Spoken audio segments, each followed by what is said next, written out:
how's it going? This is Darrin Goodman from GuitarControl.com bringing you this video lesson. Today, gonna teach you a little lick that's a little neoclassical style, kind of like, Yngwie type thing, Bachish kind of a lick.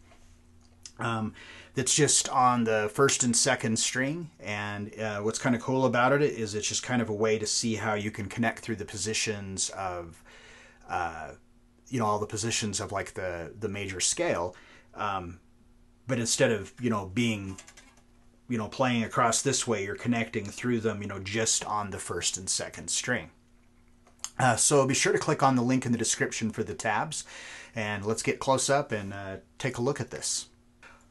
Okay, to start off, I'm playing this lick with distortion, and you could play it with a clean tone too. What I like about practicing things like this with the distortion is that it's more difficult to keep to keep everything clean and articulate with distortion than it is with a clean tone. And what I mean by that is that if I'm playing just on these first and second strings, these lower strings are going to want to ring out and make a lot of noise. When you're playing with a clean tone, you're not going to notice that, but with distortion, you will, because it's going to be more sensitive, to all those little tiny sounds.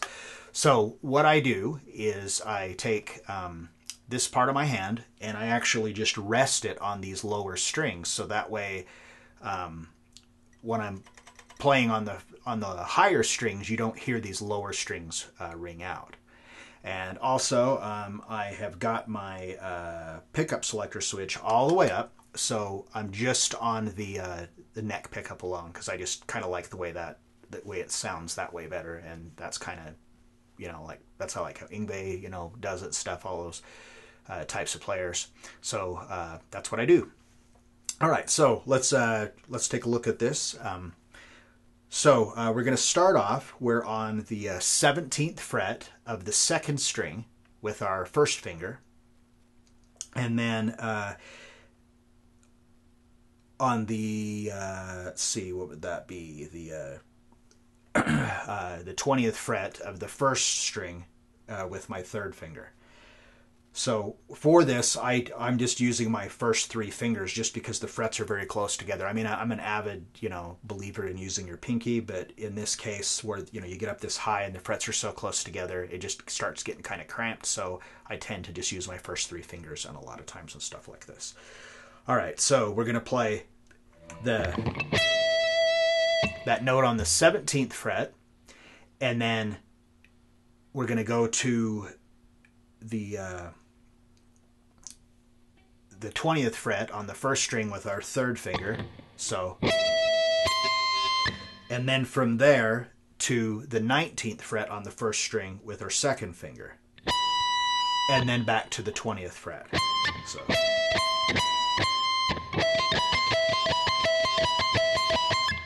now, you can leave this finger, hit your index finger there, and just, but you want to make sure that you're not hearing those two notes, or those two notes ringing over the top of each other.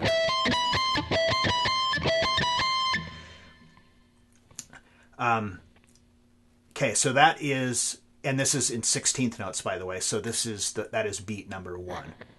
And then starting for beat number 2, we're just simply going to take our first finger and move it up 1 fret to the 18th fret, and then the two notes on the first string stay the same. So we have beat number 1, beat number 2,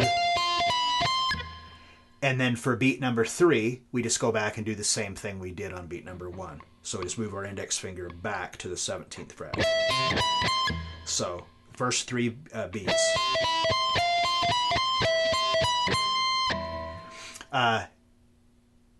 And then from there, we're going to move our first finger down a whole step to the 15th fret. And then now I will use my pinky here, because now we're getting into a little bit larger of a stretch. So we're going to go to the 15th fret there, and then the 19th fret on the first string with my pinky. Now you still could do that, but I just personally feel it's a little more well, it's, in my opinion, it's easier, but it's also a little more economical, you know, to do it this way. So we got 15, 19, and then 17 with your second finger. Now, some people will use their third finger, but that's never been very comfortable for me. It's always been easier for me to make that whole step stretch between my second and fourth finger instead of my third and pinky. So either way, you know, whichever way is more comfortable for you, that's the way you should do it. All right, so far we have...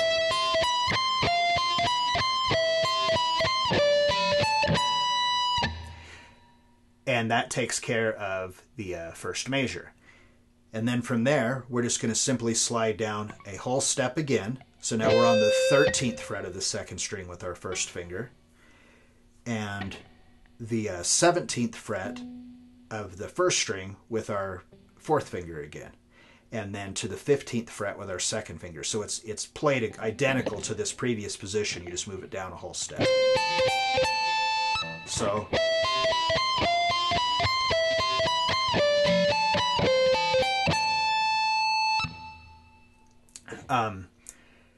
and then from there, we move our first finger down a half step to the 12th fret, and our pinky, or fourth finger, on the 15th fret of the first string, and our first finger, or excuse me, our second finger to the 13th fret of the first string. So...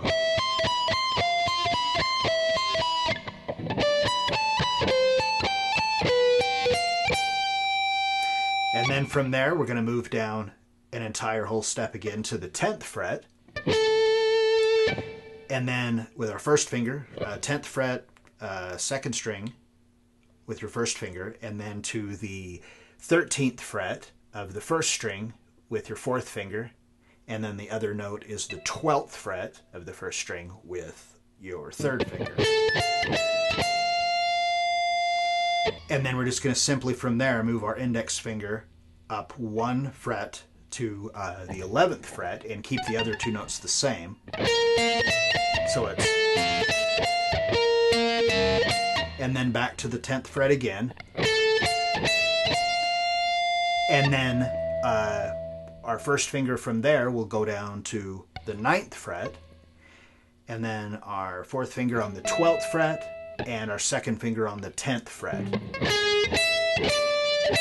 And then end by moving our second finger to the 10th fret of the second string. And throw some vibrato on there. So that last measure... Whoops.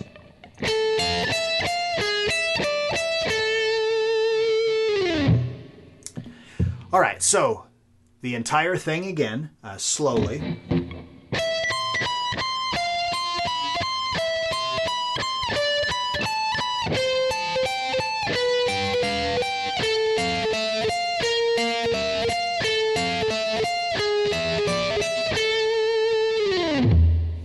All right, so this lick is, it's a fun lick to play. It sounds pretty cool. And it's a good exercise for both your right and your left hand. You know, this will work with your alternate picking, because that's how the whole, you know, I play the entire things with alternate picking. And, you know, if you look on the tabs, it shows you the pick strokes on there. And then this helps you with your left hand, or your fretting hand, you know, for moving through those positions up and down the fretboard, but just on those two strings. Reason I say it being like a Bach lick is because Bach wrote a lot of things that were on the harpsichord, and that was just kind of how they all sound. I can't remember who it was I was reading that said, I think it was Paul Gilbert, he said that if you don't use, if you're not using vibrato, you might as well be playing a harpsichord, you know. Or if you're not bending, maybe that's what it was. If you're not bending, you might as well be playing a harpsichord. So anyway, I hope you got something out of that, and you know, if you like the video, subscribe to the channel. Leave me some comments on what you think and stuff. And anyway, until next time.